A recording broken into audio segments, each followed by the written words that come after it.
Today is all about Nina Story. Korang jangan lupa like dan subscribe tau. Hey guys, it's me Nina and welcome back to Nina Story. So hari ni aku decide untuk adakan cerita seram pendek. Of course lah, cerita seram pendek ni just fiction semata-mata. Bagi aku interesting untuk aku kongsikan dengan korang.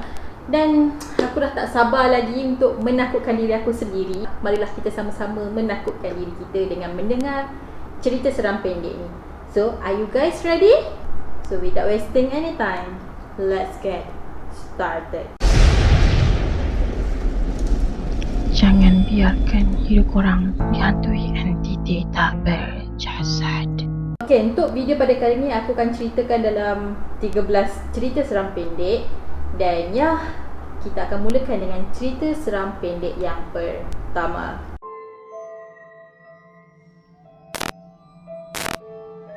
Di dalam telefon bimbit aku ada gambar aku sedang tidur.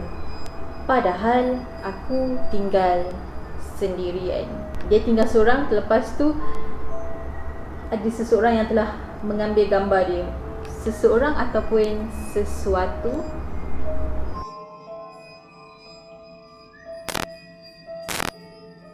Cerita seram yang seterusnya, kakak aku cakap ibu bunuh dia, tapi mak aku cakap aku tak ada kakak. So, adakah memang ibu dia bunuh kakak dia ataupun kakak dia tu just seorang kakak yang entah mana datang wujudnya. Okay, next story.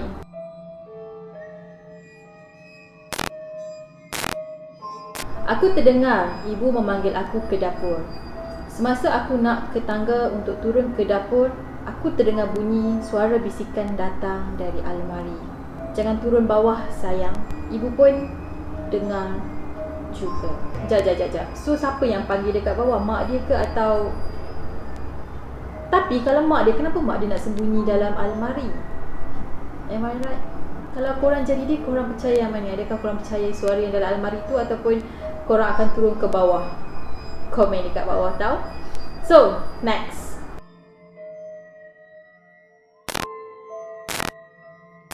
Cerita seram pendek yang seterusnya ialah ketika aku bangun tidur, aku terasa aneh. Terasa sunyi sepi di luar. Aku bangun dan tengok keluar tingkap dan aku lihat semua orang berdiri memandang ke rumah aku. Adakah dimaksudkan rumah tu adalah kubur? Korang rasa rumah dia tu apa? Ataupun adakah korang rasa dia tu dah mati atau apa? Komen dekat bawah. Next story.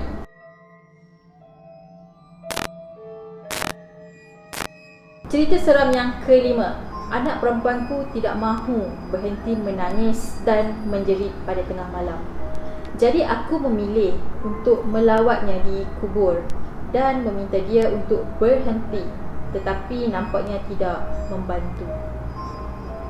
Oh, anak dia dah mati. Maksudnya setiap malam yang dia dengar tu adalah suara anak dia yang dah mati. Next story.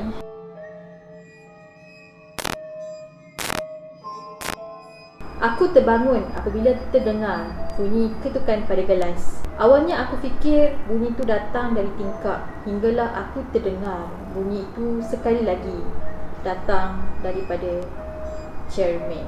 Kau bayangkan kalau bunyi tu, ketukan tu kau sendiri alami, lepas tu benda tu datang, dia bunyi dia daripada cermin. Adakah korang akan tengok cermin tu atau korang menjerit keluar? Komen kat bawah. So next story.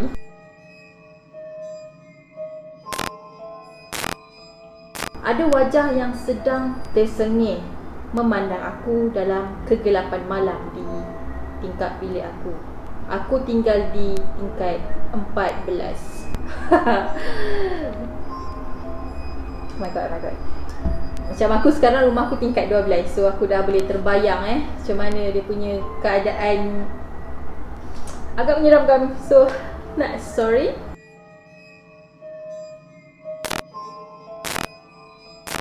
Letak kembali cermin yang kau ambil.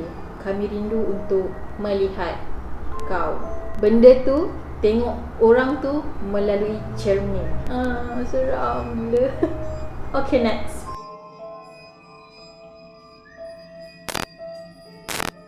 Ada seorang lelaki yang terakhir di dunia ini duduk bersendirian di dalam bilik. Tiba-tiba ada ketukan pada pintu.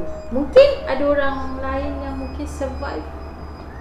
Oh tak, sebab dia kata lelaki tu seorang diri je kan dalam dunia. So statement alien.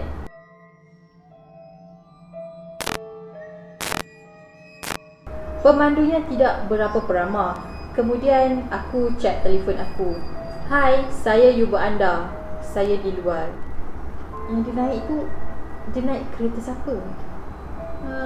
Seramnya. So pastikan, make sure yang korang selalu naik Grab tengah malam ke apa, pastikan tu adalah korang punya Grab korang, bukan Grab sesuatu yang lain.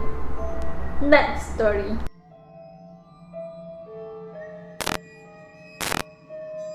Pada suatu petang, aku membersihkan rambut panjang yang bergumpal di penutup lantai lubang tandas.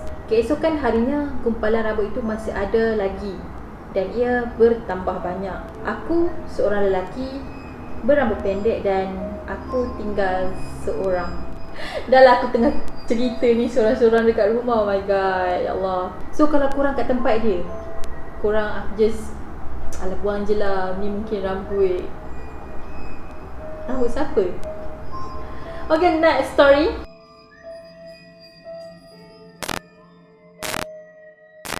Cik, saya duduk ward nombor berapa? Saya terlupa. Tanya seorang lelaki kepada jururawat baru yang bertugas pada malam tu. Jururawat itu meminta nama pesakit untuk membuat semakan dalam buku rekod. Rekod mengatakan yang pesakit itu mati bunuh diri di ward 7 sehari sebelum. Yang ni aku rasa seram.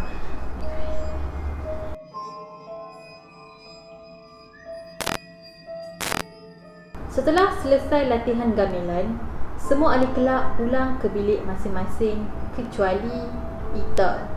Ita memukul gamelan sambil menghafal lirik lagu yang diberi.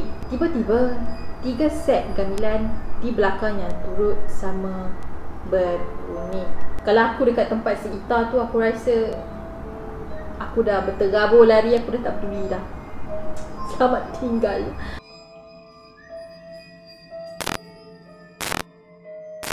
Sebab tu aku sedang membersihkan kawasan kubur di pinggir kampung. Aku disapa dengan satu suara. Anak makcik dah lama tak ziarah, kata suara tersebut dengan kuat. Tiada sesiapa di situ selain aku. Nasib si penggali kubur yang ditegur oleh sesuatu yang entah mana datangnya suara tu. Okay, next.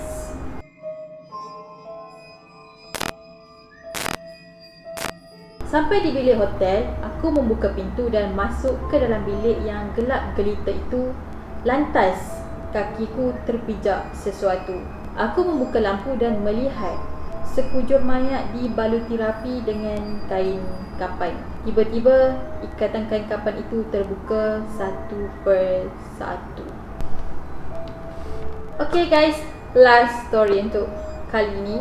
Aku dah rasa meremang sebenarnya. Sebab sekarang ni aku tengah duduk sorang-sorang. Lepas tu aku baca pula cerita-cerita seram macam ni. Aku dah berjaya menakutkan diri aku sendiri.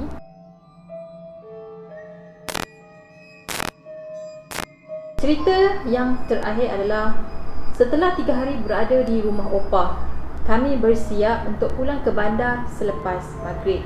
Angah melihat opah sedang melambai di tingkap atas rumah tersebut sambil tersenyum lebar. Opah sedang koma dan berada di hospital pada waktu itu.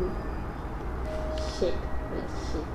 So opah dia sekarang dah dekat hospital, koma. Lepas tu dia nampak opah dia yang kedua pula ada dekat tingkap sedang. Oh my god. Weh, aku seram gila. Cering keluar Roma.